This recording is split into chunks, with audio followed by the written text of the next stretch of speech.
Taste the Daily. Tiruvallur மாவட்டம் திருவாலங்காடு ஒன்றிய கழகத்தின் சார்பில் கனகமாசத்திரத்தில் அதிமுக செயல் வீரர்கள் மற்றும் வீராங்கனைகள் ஆலோசனை கூட்டம் அதிமுக முன்னாள் அமைச்சரும் மேற்கு மாவட்ட செயலாளருமான PV ரமணா தலைமையில் நடைபெற்றது. ஒன்றிய செயலாளர் என் சக்திவேல் ஏற்பாட்டில் நடைபெற்ற இக்கூட்டத்தில் சிறப்பு அழைப்பாளராக கழக மருத்துவ அணி செயலாளர் டாக்டர் வேணுகோபால் கலந்து கொண்டு நிர்வாகிகளுக்கு ஆலோசனைகளை வழங்கினார். இந்நிகழ்ச்சியில் கழக நிர்வாகிகள் ஏராளமானோர் கலந்து கொண்டனர். நீலகிரி மாவட்டம் உதகை சட்டமன்ற தொகுதிக்குட்பட்ட குந்தா பகுதியில் கழக செயல் வீரர்கள் மற்றும் வீராங்கனைகள் ஆலோசனை கூட்டம் கழக அமைப்பு செயலாளரும் அதிமுக சட்டமன்ற உறுப்பினருமான AK செல்வராஜ் முன்னிலையிலும் மாவட்ட செயலாளர் கப்பச்சி வினோத் தலைமையிலும் நடைபெற்றது.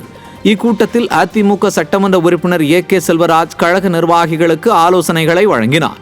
இந்த ஆலோசனை கூட்டத்தில் முன்னாள் சட்டமன்ற உறுப்பினர் சாந்திராமு, குந்தா மேற்கு ஒன்றிய செயலாளர் சக்சஸ் சந்திரன் உள்ளிட்ட கழக நிர்வாகிகள் பலர் கலந்து கொண்டனர்.